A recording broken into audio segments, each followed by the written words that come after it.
Well, greetings, everyone. I am so excited to be in conversation again with my friend Pam Gregory. And we are very excited to explore a conversation together about how our understanding of astrology and how we work with astrology might shift as we move into the Aquarian Age and all the new paradigms of the Aquarian Age. So let's dive in and explore this.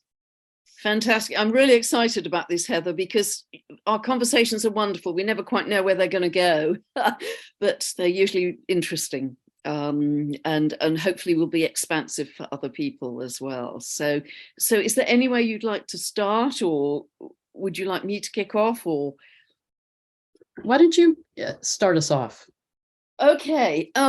Well, I'm obviously this has crossed your mind as well, Heather, but we know that the linear time with which we as astrologers are so obsessed, you've got to get the exact birth time precise to make the whole chart work backwards and forwards, etc. We know that that's essentially a man-made construction that only really operates in 3D.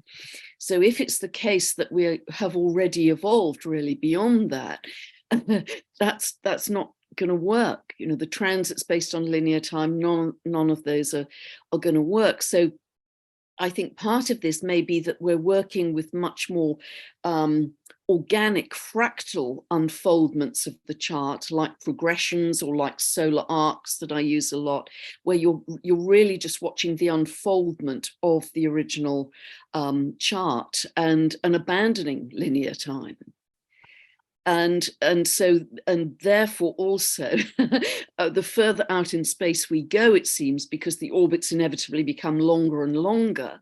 Again, that's another suggestion that linear time has to be abandoned because everything's moving so slowly out there that we have to have a whole other way of working.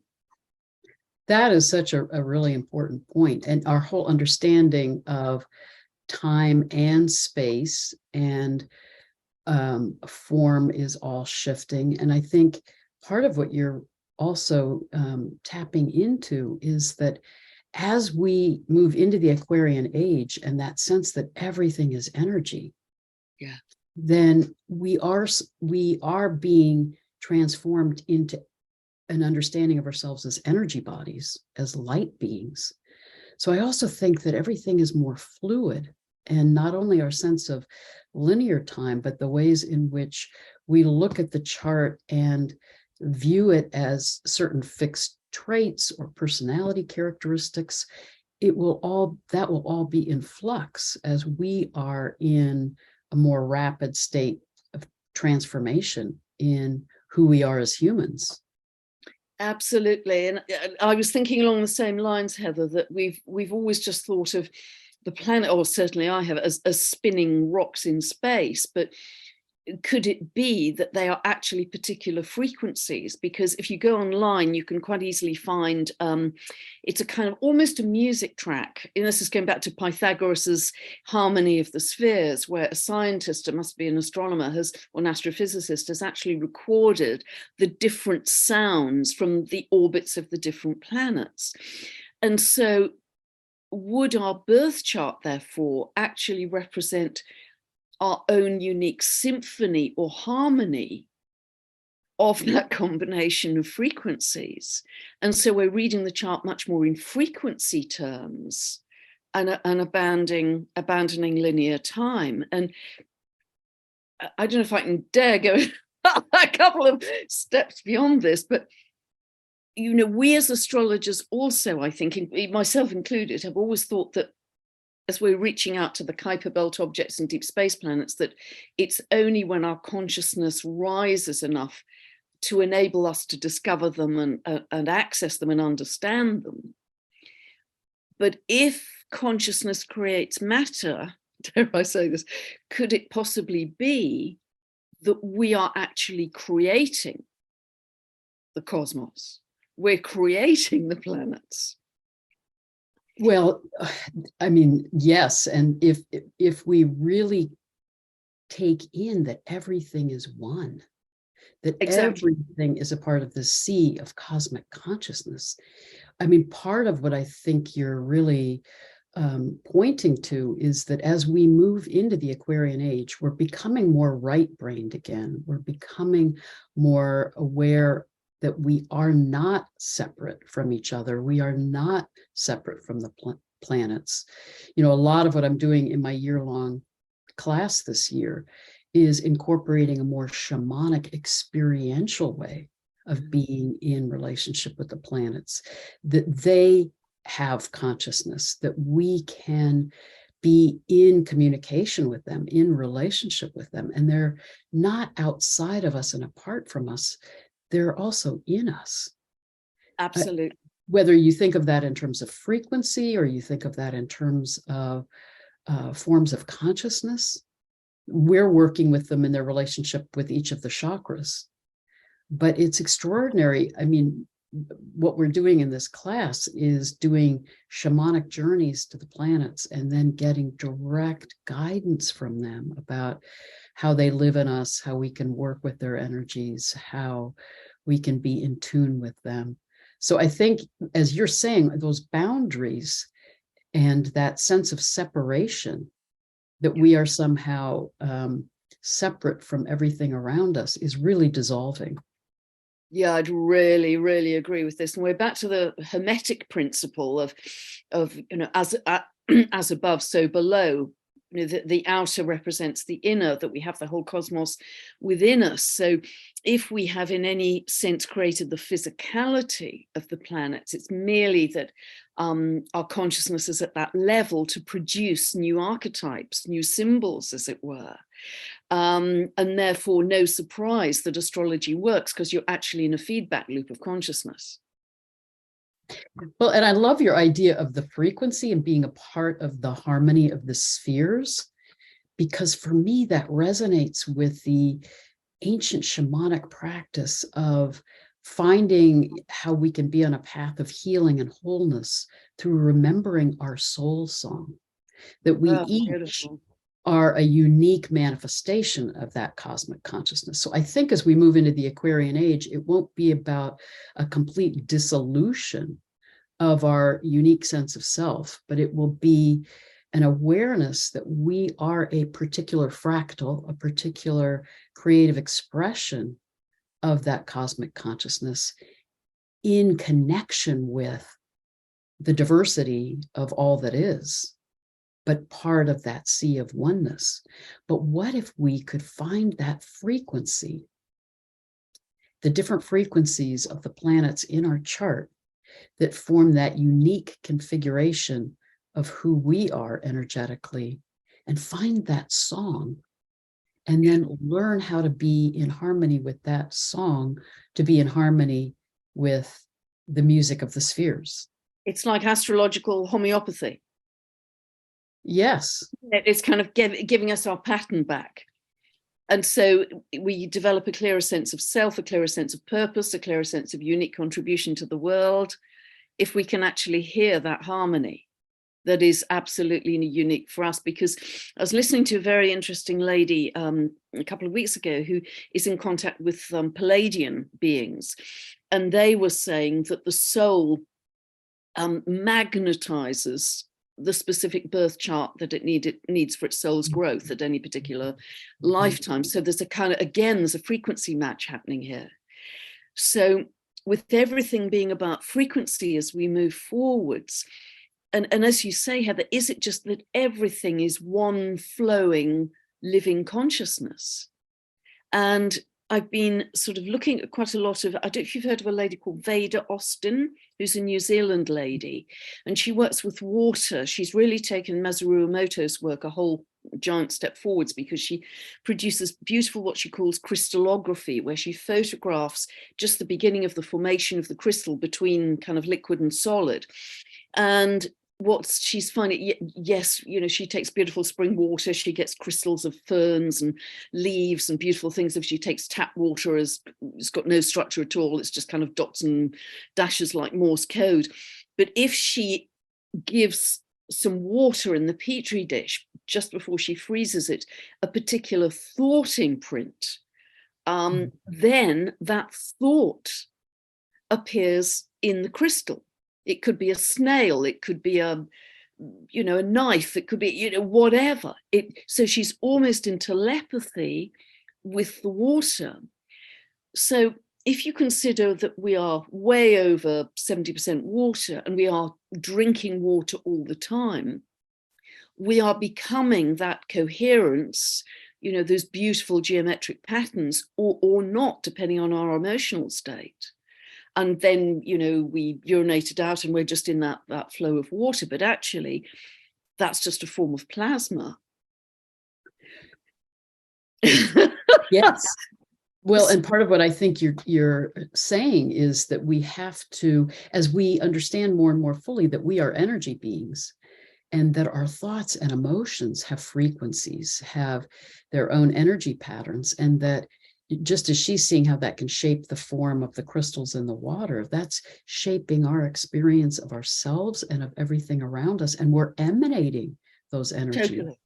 And I do believe as we move into the Aquarian age, we're becoming more empathic, more telepathic, that we'll need to take more full responsibility for how we are in harmony within ourselves and in harmony with everything around us, because we will be impacting each other and the life around us with more intensity because of the melting of these boundaries between us and that increasing way in which we'll be psychically attuned to each other.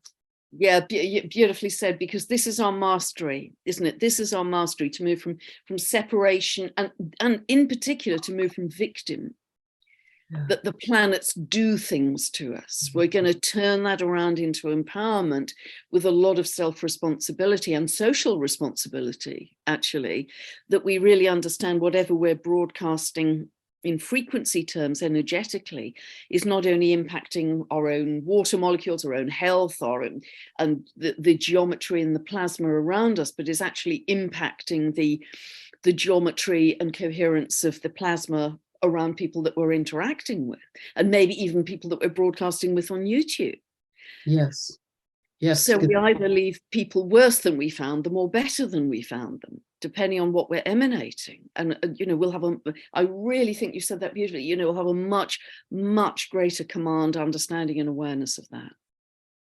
So a core theme from my perspective is that whole sense of being in harmony and being in right balance, right relationship with ourselves, with each other, with everything around us, and that realization that everything is interconnected and that we impact each other, not just in close proximity, but there is no boundary to how we can be impacting each other across space, across time.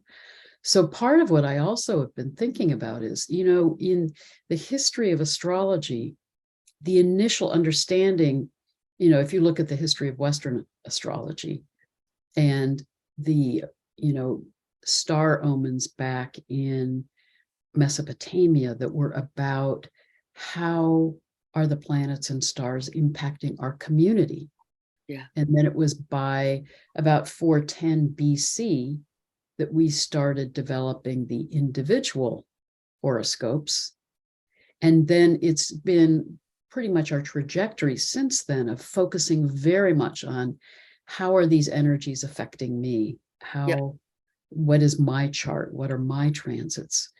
And I do believe that whole orientation will shift, in not that we won't still have our unique birth chart, but to me, it will be a whole shift in paradigm to how am I in harmony with these energies I've come into experience, and how am I in a right harmonic with the sea of consciousness, with the energies around me.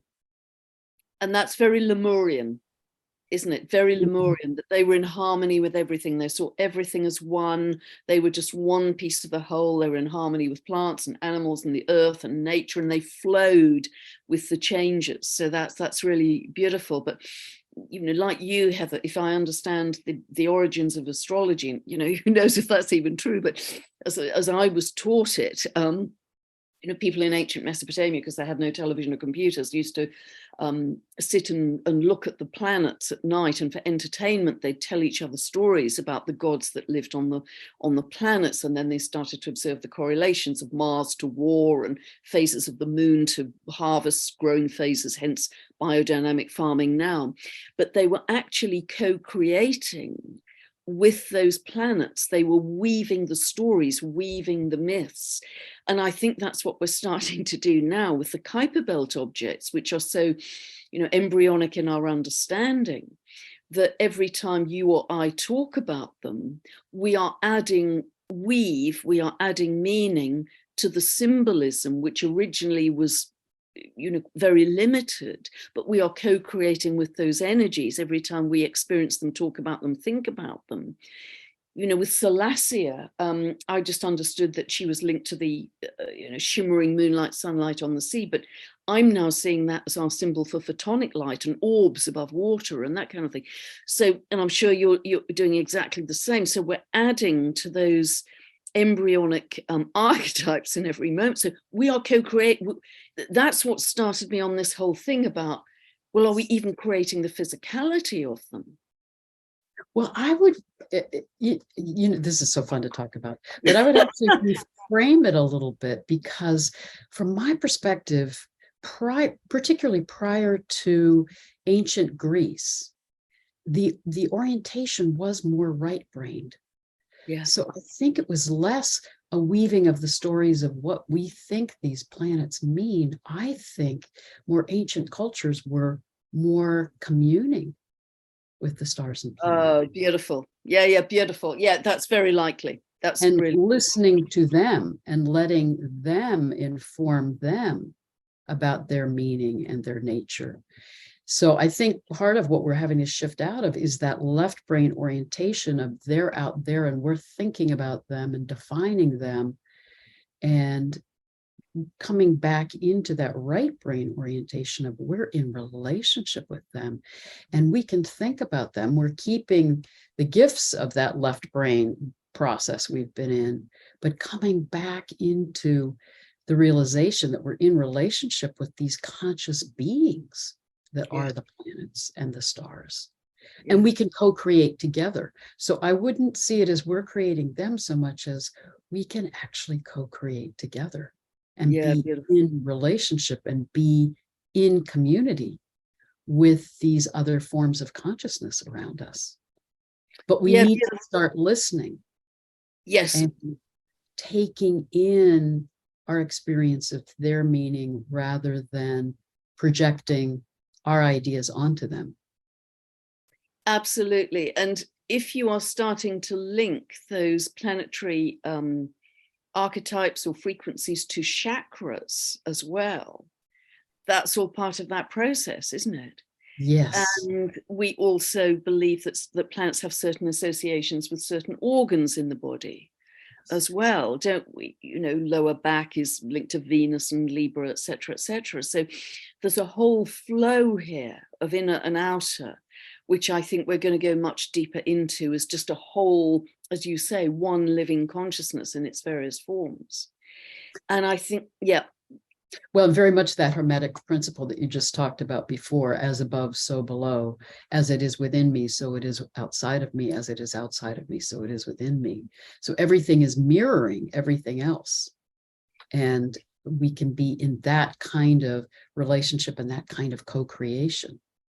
Yeah, which is beautiful and so much more empowering. I think we'll also inevitably, with more space travel, which I think is inevitable with Pluto moving into Aquarius, really get into much more galactic astrology, understanding our galactic heritage and history, going way out, starting to include Arcturus or Andromeda or Cygnus or Lyra or whatever, Pleiades in the birth chart, because we've been so tiny in our focus, haven't we?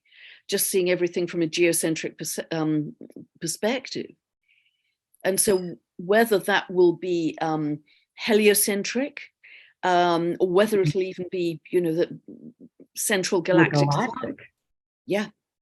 Yeah, I think that's such a critical point. I mean, that we are being guided to become galactic beings again, and to not have such a small sense of our lives and our solar system, but to really connect more with our galactic consciousness. Yeah. And it will And completely shift our paradigms. And I think that's really inevitable with Pluto moving into Aquarius. That's the sign which is most connected to the galactics. And I know you've done a lot of work on Sedna, Heather as well. And so with Sedna starting its move into Gemini in June, it's very interesting, isn't it, that through 23 and 2024, both of those planets are going to be shifting from Earth to air. So, and I think that is going to bring in a lot more galactic communication potentially. It's going to be, I think it is, we've got to be very careful we don't just spin off into mind with that. Yeah. That we stay very much in the heart. But I think that's really talking about shifts of the ages, isn't it? With Sedna having 11,400 year cycle. This is really talking about shifts of the ages. And I see that as a major evolutionary time for humanity as well, because it's a trine. It's a long-term trine, isn't it, between those planets?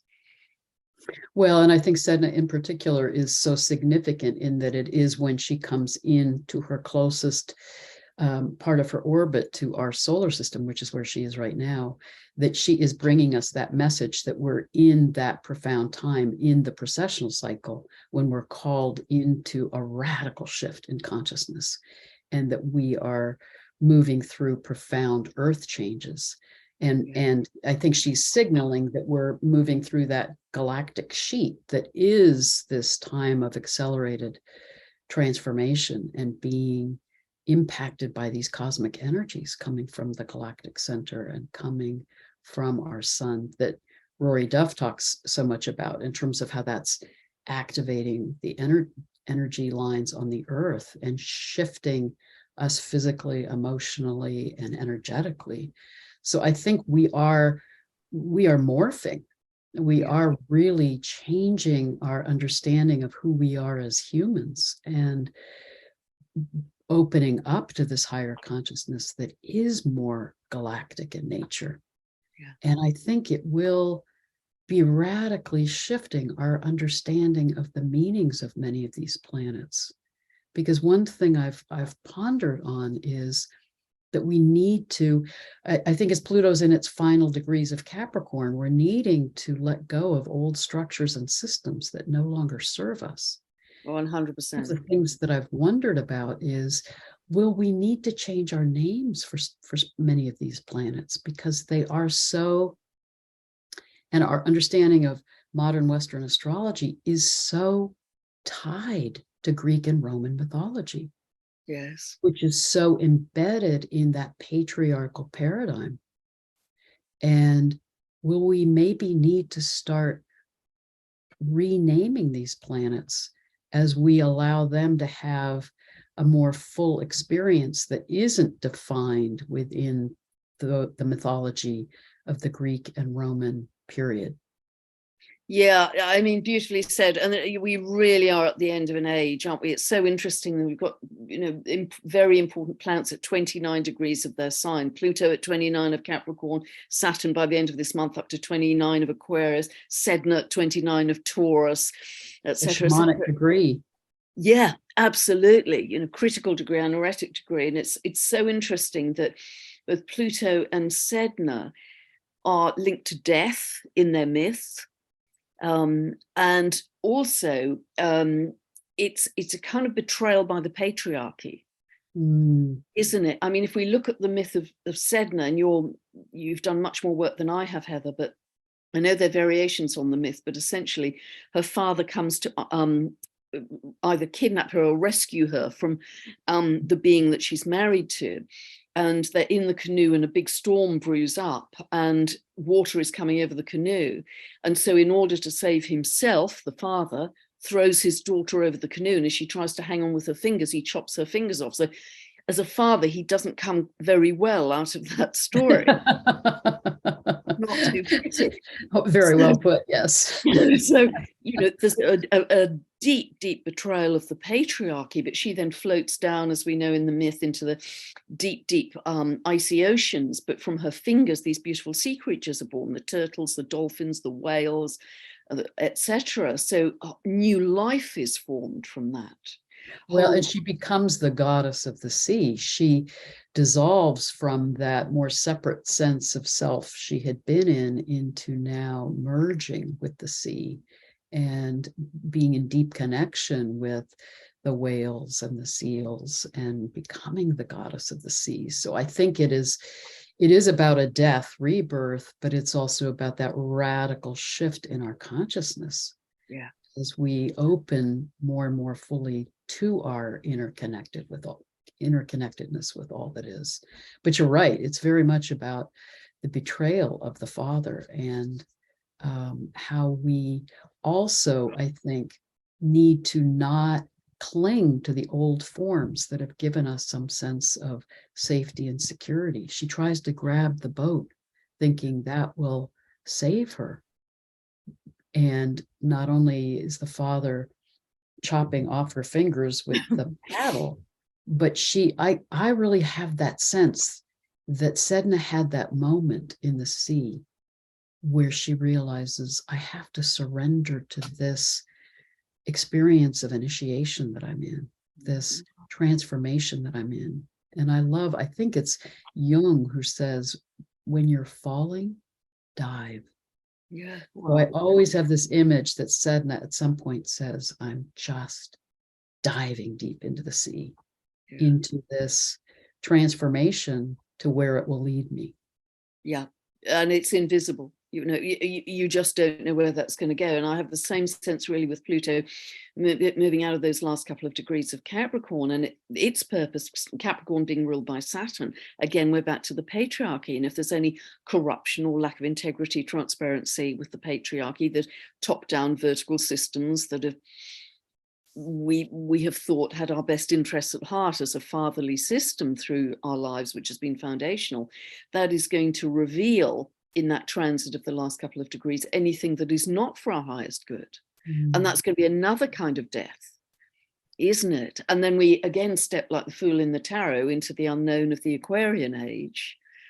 And we create a whole new world from there, which is much more community based, which is much more at its best, much more humane and loving. And it's almost like, the way indigenous tribes operate, that it's interesting. Apparently, if you meet an indigenous person, they don't just give you their name, they give you their tribe.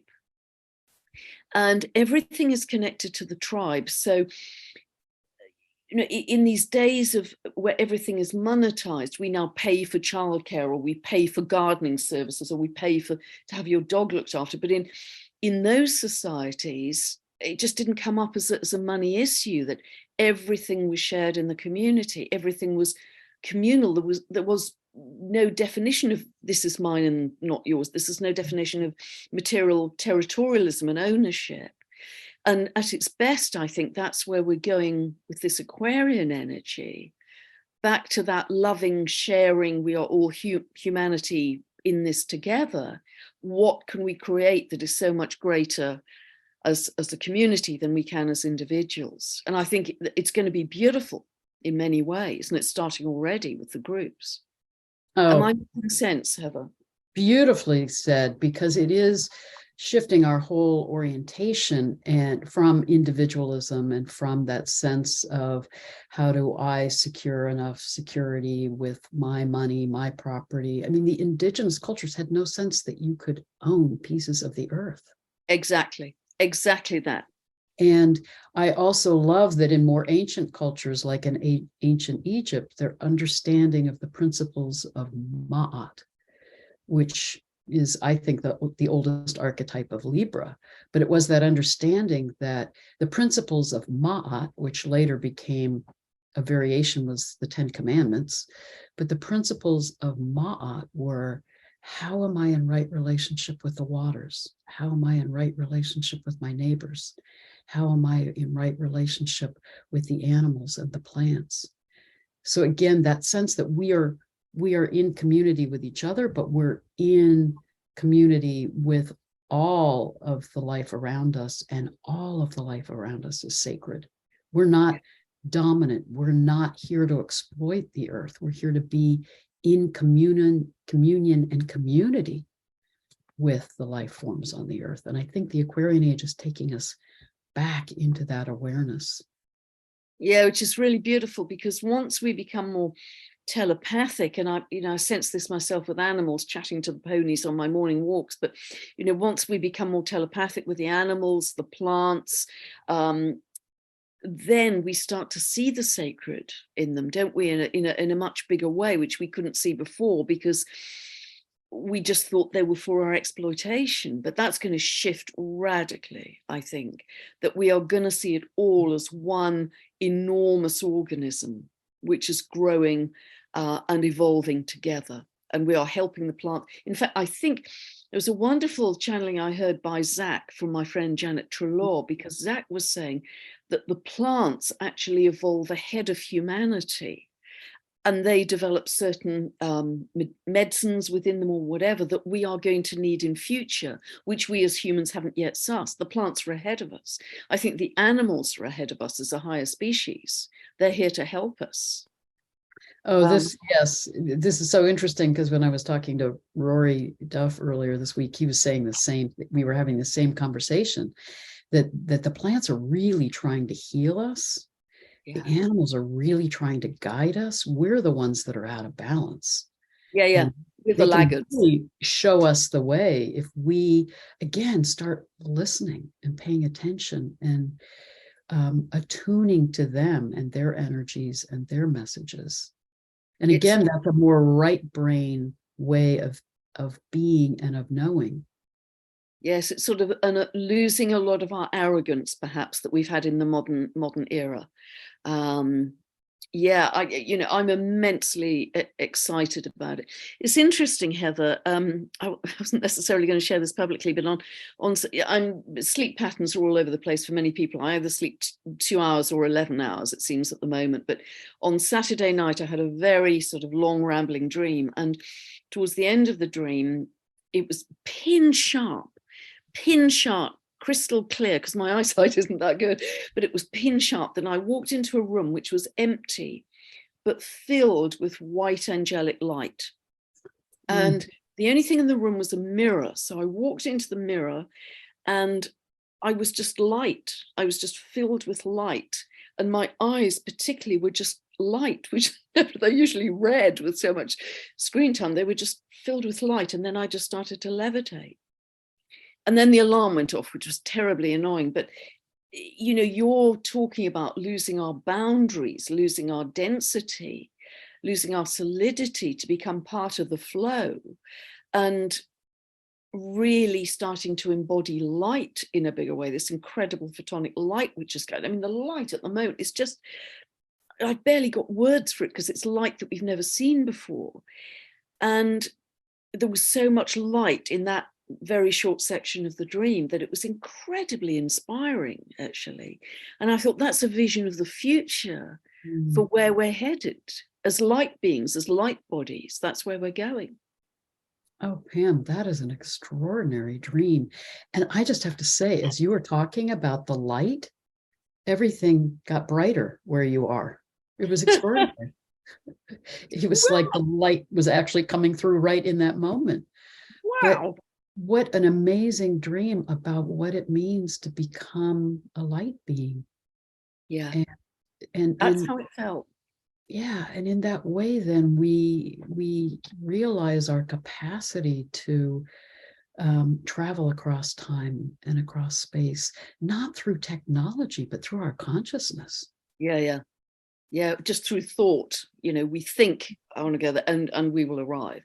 It will all be through thought. And I mean, you're looking at Robert Temple's work, because you and I have both spoken to him, and he has these amazing images in his book, doesn't he, of these filaments of light and information that are intergalactic. They're like intergalactic highways. And so we are all in the collective contributing to those. So that really gives evidence to what you're saying, Heather, that just by focusing our thought and intention, we can hop on those intergalactic highways of plasma, of light, and arrive wherever. I honestly think we've got an incredibly, almost indescribable future ahead of us, because it's unimaginable. We've never done it before. This jump is so great in our evolution. Exactly, that it is an evolutionary leap, not just a transition, but a leap into a whole new way of being. But as you're talking about this, it really highlights how responsible we have to be. Yeah. Because with that expansion of our consciousness and these increased capabilities that we'll have, to me, it highlights how important it is that we are in harmony, that we are coming from the heart, that we are clear in how we are putting out those thoughts and intentions and emotions, because it will be impacting everyone and everything. Yeah. So yeah.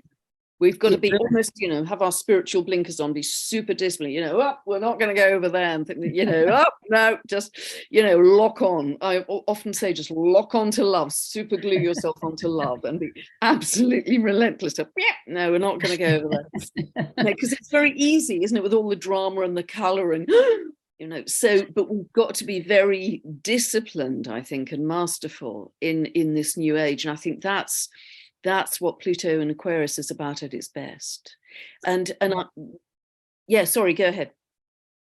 Well, and very self-aware, because I think one of the things that's critical in this time is that we do the inner healing that we need to do, that we become more aware of those aspects of ourselves that tend to be in our unconscious, that tend to shape how we react or act, that we're really needing that inner consciousness in order to prepare for that expansive consciousness. Absolutely, because everything begins from the inside out. Life isn't outside in as we've lived, it's very much inside out. And so we've got to get the inner state of being right, and then everything cascades from that. Everything. That's absolutely foundational. And that's why it's so important to be in peace, be in joy, be in gratitude, be in love throughout your day, because that's what you're continually infecting other people with, and infecting the collective, infecting in a beautiful way, just like we infect people with colds and coughs. And this is a beautiful infection of love that we can create. And the more of us get that momentum, the faster this is going to happen. I really believe that. Yes, and this ties into you and I've been exploring a little bit about biogeometry, and I'm hoping to present some more of that on the channel later. But part of what's extraordinary in that is they talk about the BG3 energy, which when we are coming from the heart, like you're describing, and from a place of love, from a place of gratitude, from a place of blessing, we're in that BG3 energy, which is consists of this negative green energy, which it isn't negative in the sense we think of it. It's about the energy of growth and life, and it's a higher harmonic of ultraviolet, which is the angelic realm. Oh, wow. And it's a higher harmonic of gold, which is about spiritual wisdom. So when we're coming from the heart in that balanced place of love and compassion and gratitude, we are emanating this energy of love and wisdom and light and life, literally all around us. And is this the energy that is very much emanating from sacred sites that are becoming much more activated right now? Yes.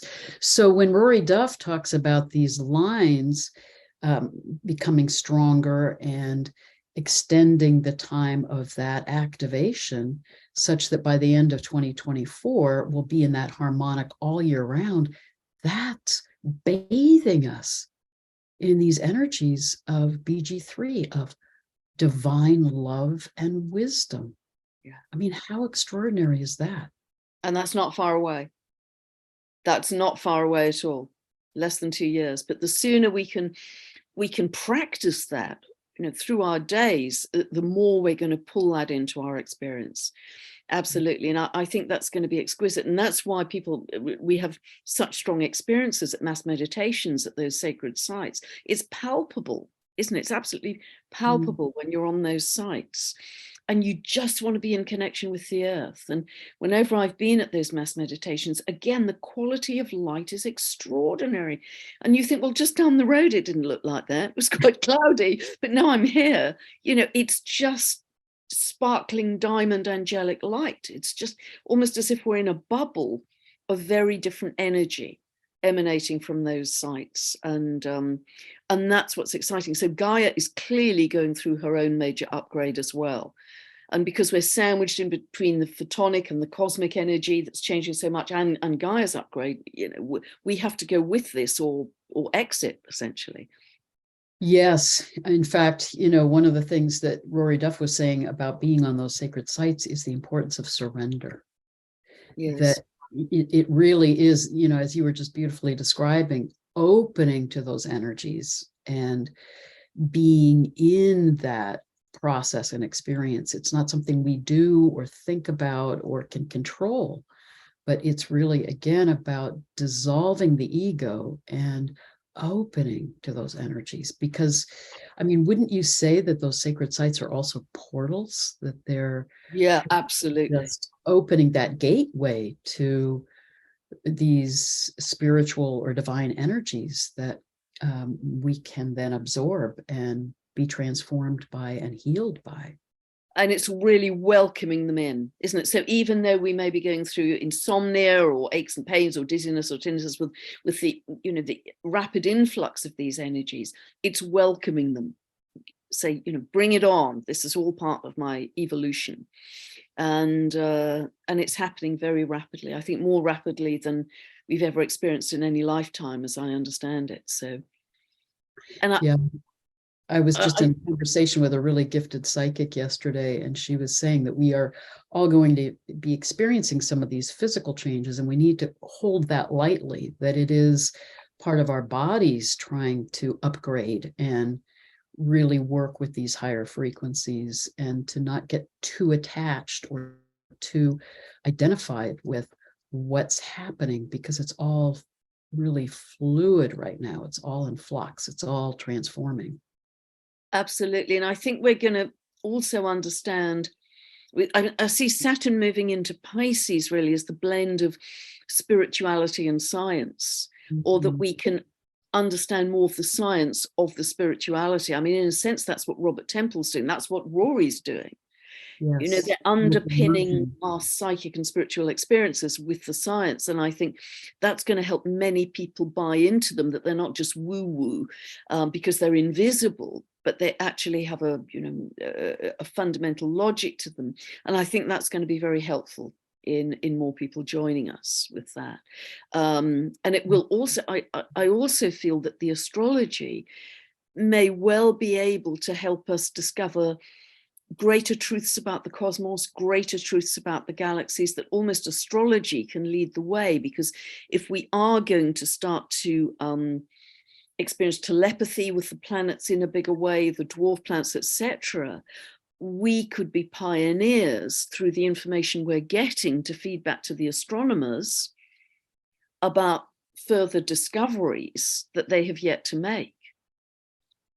I think that is such an important part of this, because there were so many ancient cultures that had, what was the tribe in Africa, that the Dogon tribe, that had very specific understandings of the star Sirius A and its binary star Sirius B, that we've just recently discovered with astronomy. But they were attuning to them, and in that telepathic right brain way, getting direct communication from the stars. So really opening to that awareness that we're finding that capacity again and bringing ourselves back into that balance again is opening up whole new ways in which we'll be in communication with each other and with the stars and planets and learning from them.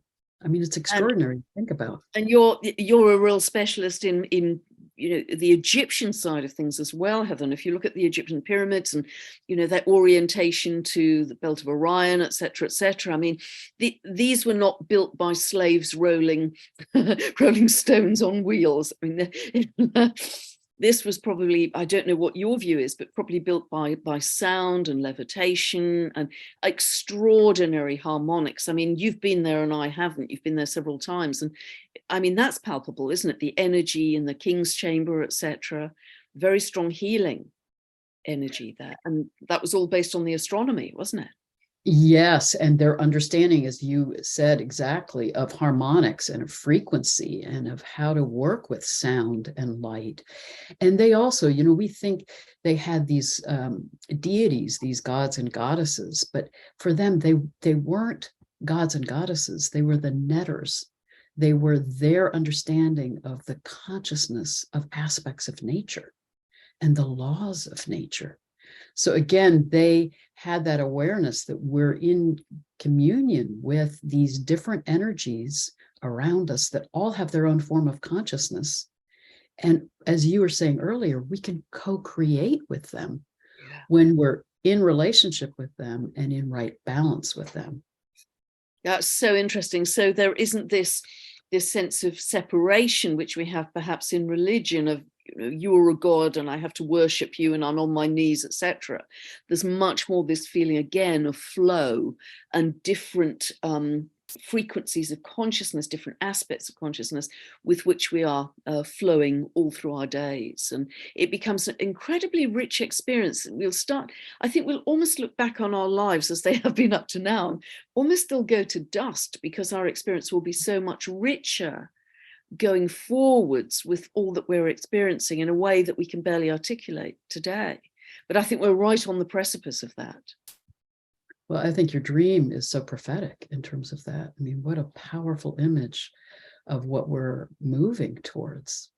But let me ask you this, Pam. I really, as you know, I talk a lot about how moving into the Aquarian Age is also about the reintegration of the sacred feminine with the sacred masculine, that's some of the healing and the shift that we need to move through as we take the gifts of being in this patriarchal paradigm, but move into a more balanced paradigm of the sacred masculine and sacred feminine. How do you think that will reshape our understanding of astrology? Oh, I think enormously. I think enormously. Because again, we've very much operated in that patriarchal model, haven't we? And also what you were saying about astrology really coming from the Greek and the Roman, etc., etc.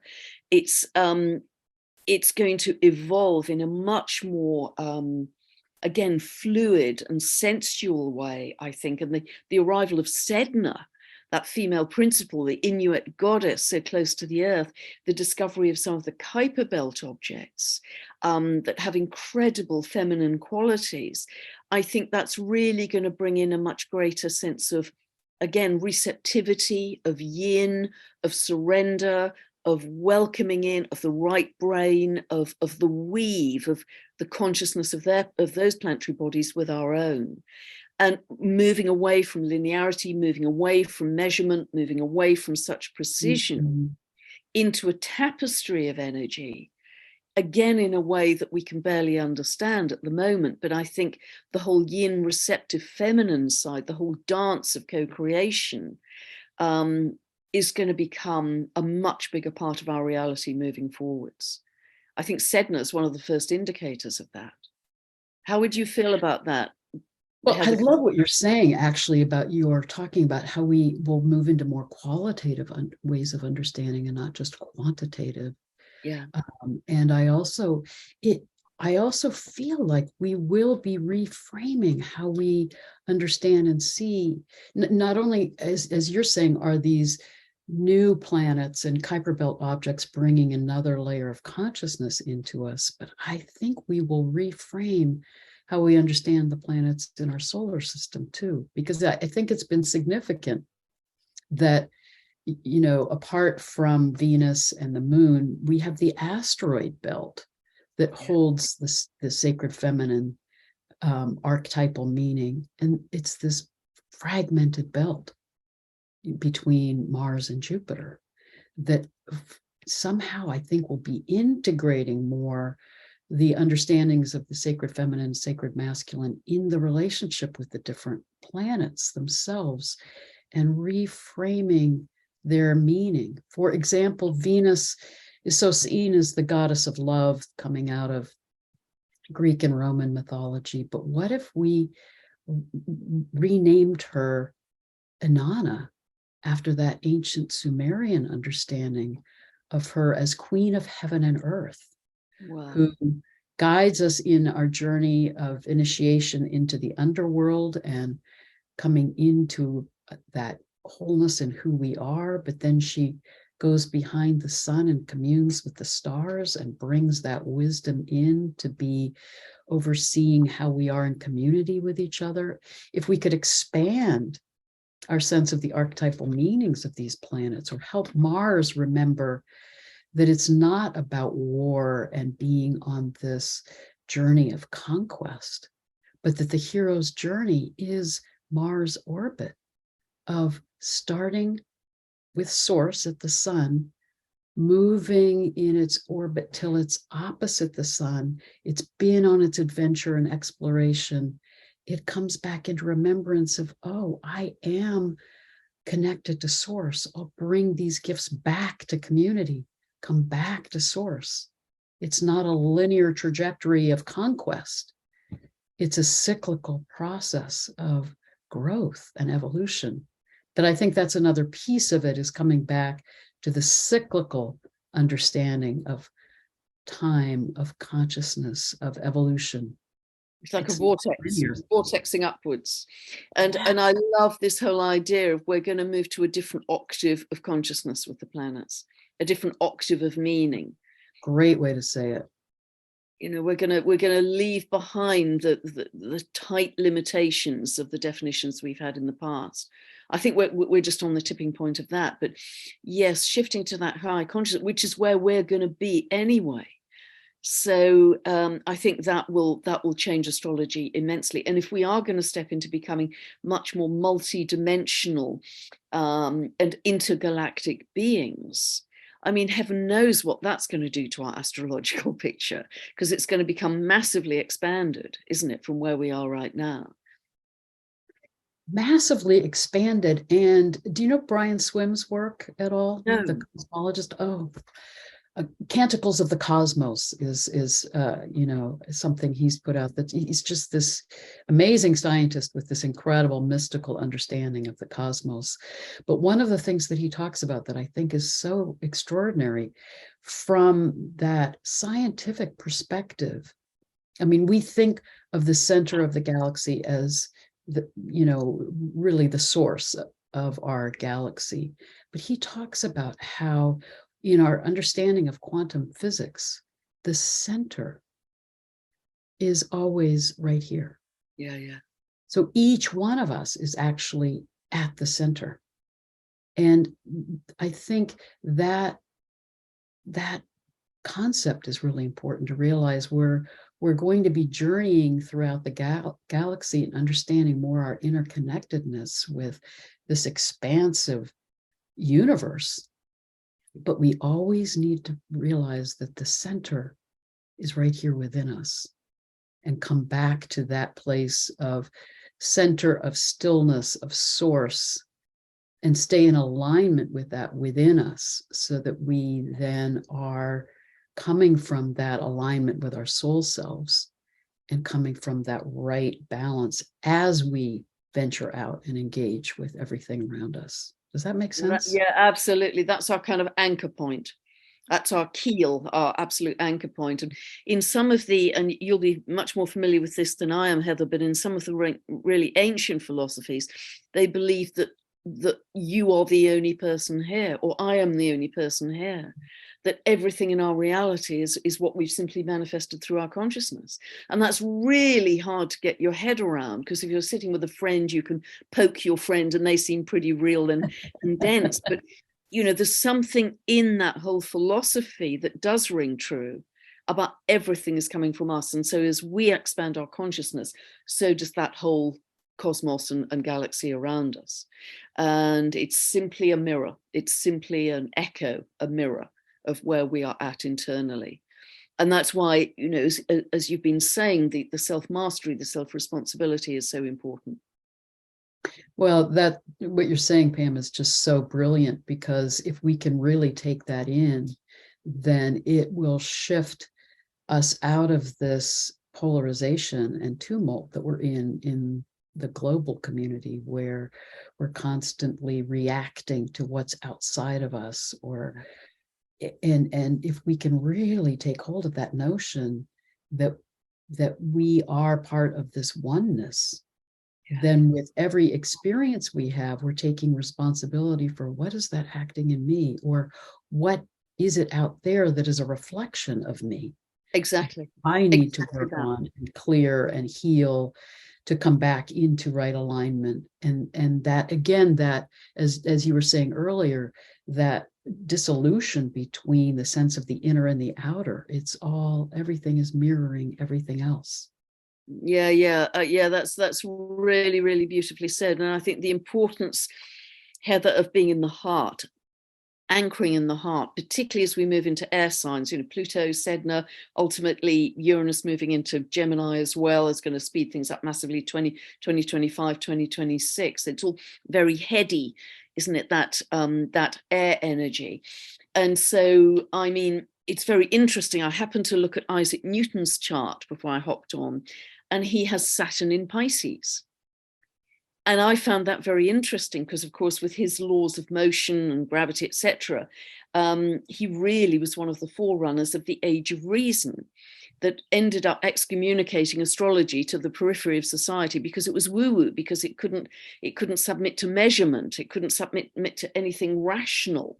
And so it went from high places in, you know, as royal astrologers and even astrologers in the papacy and being part of the mystery schools and academia. You couldn't go to university and not, you know, miss studying astrology. It was a fundamental subject. It just became kind of, you know, backstreet readings in London almost. It became very peripheral and very tawdry and shabby because everything was about the Age of Reason, everything was about the mind. So I think it's so important as we move forwards, and there may be more regulation around spirituality, Saturn in Pisces, there may be more censorship because of Pluto moving into Aquarius, that kind of thing, but therefore it is even greater need for us to stay in the heart, to stay in those high frequencies, because that will counter everything. Our frequency is the overrider, I believe, to absolutely anything external. We start to become bubble wrapped from lower frequency expressions as long as we can stay in a very good state, because that defines everything. Our frequency defines everything, I personally believe, because we can only be a frequency match, we can only quantum entangle with the best possible timeline going forwards. Well, and you're just so highlighting that importance of reweaving the right brain with the left brain and not idealizing left brain ways of knowing. And that ultimately, ultimately, you know, and it is the right brain that is more intuitive and more empathic and more understanding of the interconnectedness of all that is. It's more holistic in its orientation. But that ultimately, fundamentally, we need to entrain the brain to the heart. That is our center. That is the center chakra. That is what we need to keep coming back to be centered in this time of transformation. And that's probably a good theme to end on in terms of, you know, how we each can keep coming back to the heart and being in that place of love and compassion and gratitude. And again, the way that emanates this healing energy to everyone around us. But anything else you want to add in before we? Yeah, I think it reminds me so much of the Characlo archetype. Healing simply by her state of being, because she is beautiful, divine feminine, isn't she? Often silent, you know, to me, she's very linked with that eternal state of being, that eternal stillness, and she heals simply by her state of being, just by holding the silence, holding the sacred space, something you're very good at, Heather. And I think she's a beautiful expression of divine feminine that we need to reacquaint ourselves with. Oh, Pam, that is so beautiful, because she does heal through her presence. And it's really reminding us that we've gotten so caught up in that notion of what we do is who we are and what gives us value. And she so speaks to, no, it's how we can be and how we can hold presence and compassion and listen. That is really what's healing. Yeah, our state of being is absolutely foundational for everything that cascades from that. Yeah. I've loved this. I thought it was going to be pretty out there, pretty blue sky, but it's been great fun. Oh, it's been wonderful to be in this conversation. So thank you. I always Fabulous, Heather. Great freewheeling. Wonderful. Thank you so much. And thank you to all of you for listening in. Yeah, thank you, everyone. Love to you all out there.